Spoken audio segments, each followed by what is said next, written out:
Et bonjour à tous, voilà de nouveau à bord de Saori. On est en train de faire face au delta du détroit de Messine, hein. Le vrai point critique du détroit de Messine, c'est tout au nord, là où les deux côtes sont les plus proches, hein, entre Caribe et Silla, comme on en a déjà souvent parlé.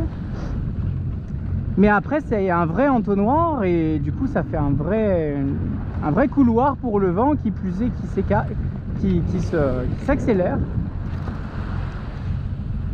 Donc on reste attentif, mais de toute façon aujourd'hui malheureusement ça va pas être les conditions idéales. Les conditions idéales seront surtout demain pour pouvoir naviguer un petit peu plus avec du vent qui nous porte au nord, voilà, ce qui est assez rare, hein. De manière générale ça a plutôt tendance à porter du nord au sud, et ça s'inverse évidemment de temps en temps. Donc voilà, là ça va s'inverser, on en profite.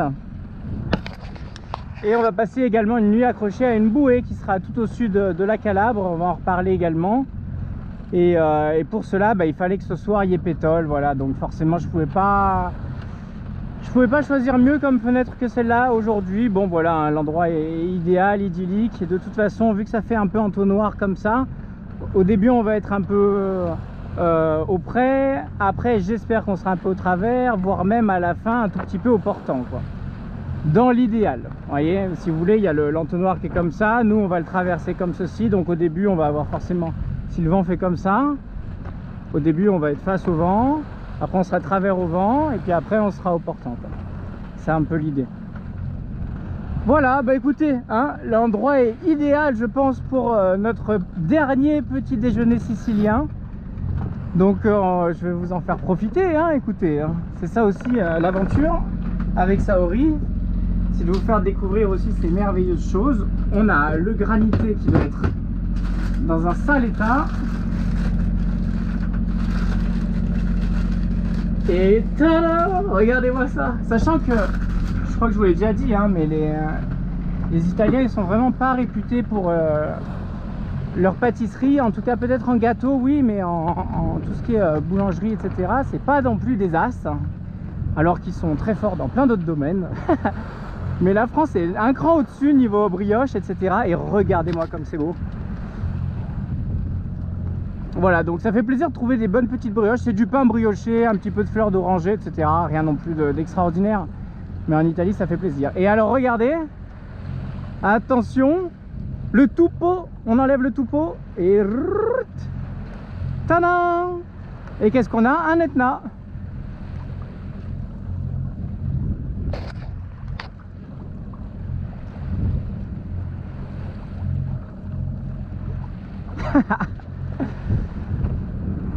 Voilà, et donc ça se mange directement.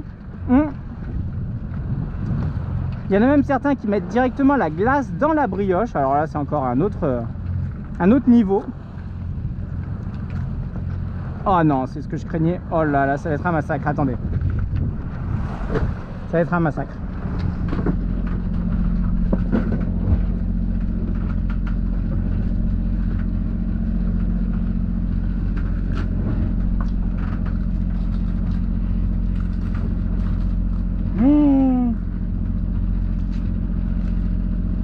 Quelle idée à la con j'ai eu de demander de la crème par dessus, quoi.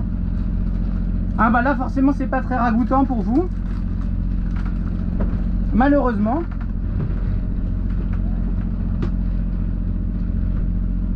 Alors que c'est délicieux, quoi. Écoutez, hein,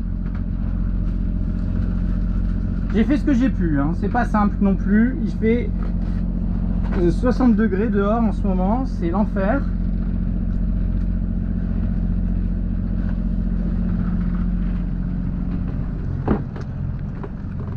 Hop, hop, voilà, un petit peu d'ombre en plus, ça va être parfait. Vous voyez, regardez, là on voit un petit peu, je sais pas si vous voyez bien. Vous voyez que ça ne ressemble en aucun cas à la...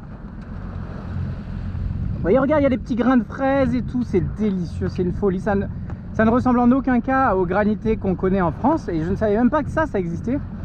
Et c'est une spécialité sicilienne, voilà. Donc vous pouvez faire toute l'Italie, vous en verrez pas, à moins que ça soit un Sicilien qui l'ait importé. Voilà, et vous pouvez rajouter un petit peu de crème par dessus. C'est incroyable. Alors là, bien sûr, il est tout fondu, mais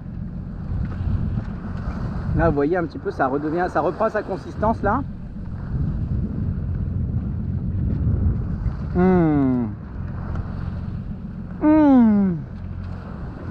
Ah non, il faut le manger pour le comprendre. Hein. Vous avez vraiment l'impression de manger une purée de fraises gelée, quoi, entre le sorbet de glace et je sais pas, c'est vraiment très particulier. C'est surtout dans sa structure, dans sa... Parce que la saveur, ça a vraiment la saveur d'un sorbet à la fraise maison, quoi. Mais dans la structure, dans la texture, c'est un petit peu différent.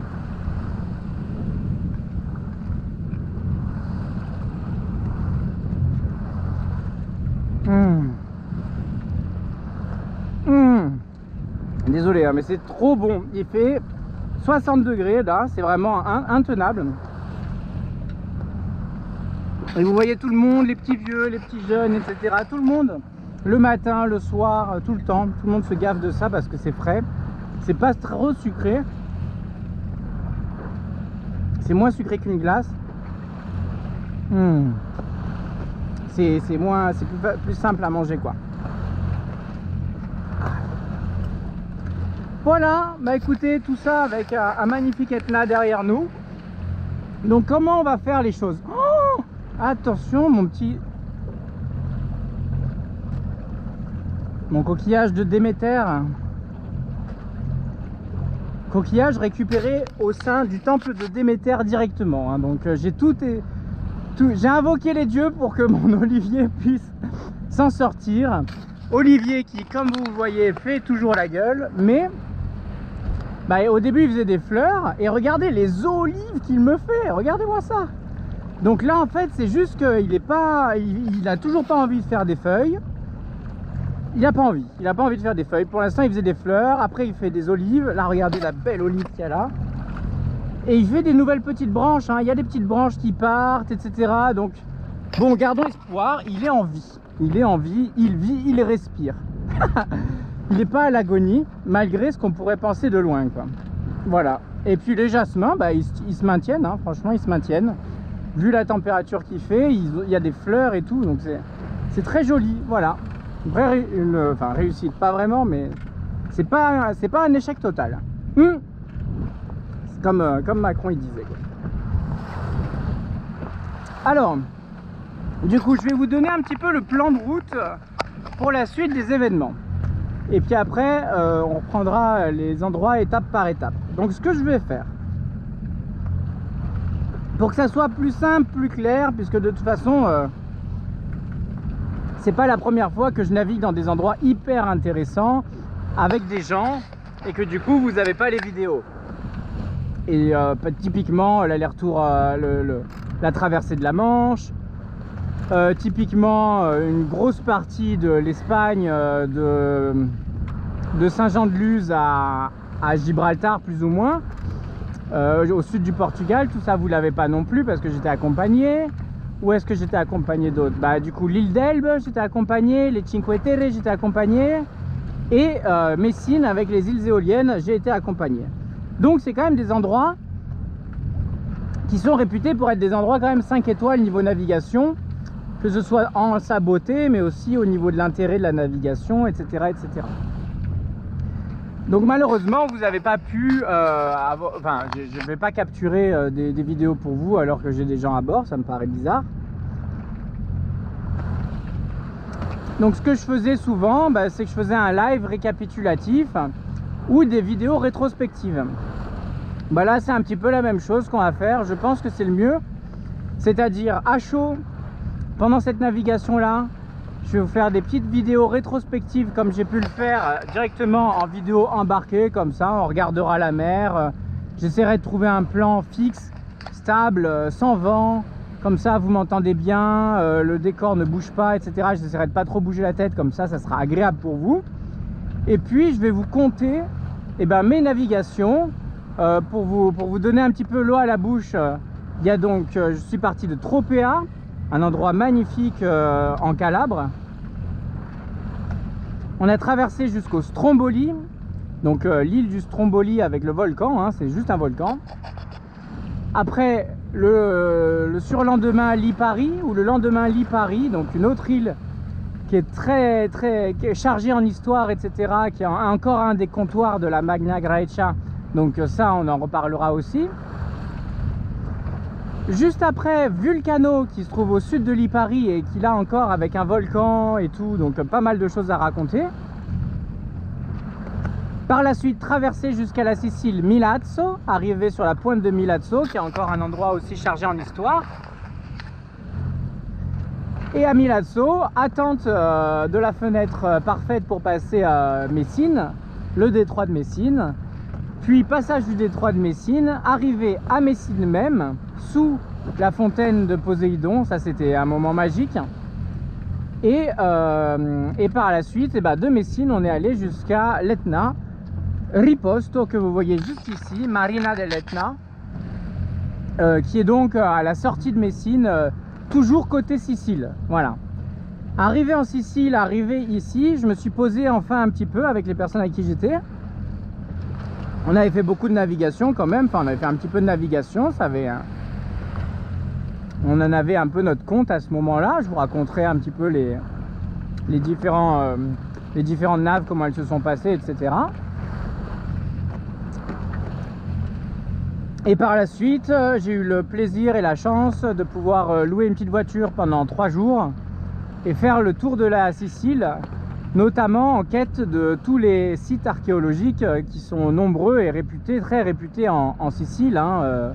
On dit que certains sites sont encore mieux préservés qu'en Grèce, donc c'est vraiment un des endroits particuliers. L'Italie, qui plus est, c'est un endroit où tout le monde se comporte bien, etc. Donc c'est très surveillé, les gens sont bien éduqués et tout, même les touristes en général sont bien éduqués dans ce pays-là et tout, se comportent bien.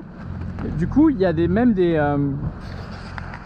temples qui sont des endroits où on peut visiter même de l'intérieur, on peut marcher directement sur le site antique, voire même des fois sur les mosaïques, on peut presque toucher du doigt les peintures, on le fait pas, mais en tout cas si vous voulez, on est vraiment au milieu des ruines comme ça, mais des belles ruines de plusieurs mètres de hauteur, avec encore des fresques, des mosaïques, de tout, on s'y croirait et on peut se balader à l'intérieur. Voilà. Et même certains temples grecs, on va pouvoir rentrer à l'intérieur là où se trouvaient les grandes statues, les hôtels, etc. Donc ça a quand même une petite saveur particulière comparée aux autres, où la plupart du temps ils sont encordés d'une petite barrière de cordes et on peut faire le tour et c'est tout, quoi. Donc voilà, c'est vrai que ici, alors pas tous en Sicile, mais en tout cas quand même nombreux en Italie du Sud sont les temples où on va pouvoir justement prendre plaisir à visiter de l'intérieur ces temples. Voilà. Donc comme vous pouvez le voir, on va parler un peu de tout. Je vais essayer de faire des petites vidéos pour que justement chacun y trouve son bonheur, etc. On va parler notamment des navigations. On va forcément parler des choses que j'ai découvertes, hein. Forcément les volcans. Moi je n'avais jamais vu de volcan de ma vie. Là je peux vous dire que depuis Ischia ça n'arrête pas et c'est vraiment impressionnant, quoi. Je vais vous donner plein de conseils sur les navigations, notamment autour de Stromboli et tout, voilà. Donc on va partir sur une petite série de vidéos avec des vidéos récapitulatives comme je vous l'ai dit. Et par la suite, une fois que je serai à terre, posé, et notamment quand on sera arrivé à la fin de cette saison-là, hein, c'est dans pas longtemps, hein, c'est quand on sera dans les Pouilles, plus ou moins, on sera arrivé à la fin de la saison. Et je pense que là, on fera une vidéo en live ou en différé, mais en tout cas, je ferai une vidéo sur mon ordinateur avec toutes mes photos que j'ai prises depuis le début, depuis Ventimille. Et là, je vous ferai un vrai récapitulatif avec vidéo et photos commentées sur les plus beaux endroits d'Italie. Je pense que c'est plus intéressant comme ça, parce que comme ça, je vous donne à l'oral, à chaud, mon ressenti, pour vous ratiez aucune miette. Mais par la suite, parce que là, je peux pas vous montrer des photos, des vidéos et tout, c'est trop compliqué. Mais quand je serai sur mon PC et que je serai au calme, etc., on aura le temps entre 2 saisons, et ben ça peut être l'occasion de faire une espèce de récapitulatif global sur toute l'année avec de Vintimille jusqu'aux Pouilles, toutes mes navigations en Italie, avec vidéos et photos commentées, qui plus est avec Navionics, avec Navili, avec Windy, etc. Et donc toute la carto qu'on n'a pas pu voir, toutes les entrées au port que j'ai pas trop pu vous commenter, etc. Toutes ces choses-là qui, à l'oral, peuvent être intéressantes à être expliquées, mais qui ont un vrai gain d'intérêt si c'est sur l'ordinateur et que je peux vous montrer en live des photos ou des plans. Du coup, on fera ça par la suite, et je pense que le plus intéressant, c'est de vous le faire au dernier moment, quand on aura en gros tout vu de mon parcours en Italie, et on pourra faire un vrai résumé, quoi, un vrai récapitulatif. J'espère que ça vous plaît. Voilà, et puis pour la suite, comme je vous dis, on va en Calabre, et puis on va faire tout le sud, on va longer, on va faire que du côtier. Il y a encore pas mal de sites antiques que j'ai envie de voir. Et puis on va se diriger gentiment vers les Pouilles, vers Gallipoli, Santa... Je sais plus comment ça s'appelle, Santa Maria quelque chose, je crois. En tout cas, vers la pointe des Pouilles, on n'aura plus qu'à traverser vers la Grèce, vers Corfou. Et en se dirigeant gentiment vers Corinthe, voilà. Donc voilà, je vous fais un petit résumé grosso modo de ce qui s'est passé ces 2 dernières semaines et de là où on va. Maintenant vous êtes au courant de tout, et puis je vais pouvoir tranquillement prendre un à un chaque vidéo. On fera des petites vidéos courtes où je vous expliquerai tout ce qui s'est passé. Ça vaut vraiment le détour, et bon j'ai pas pu vous le filmer, donc je vous le commente. Je vous embrasse et je vous dis à bientôt. Au revoir la Sicile. Ciao ciao, ciao bella.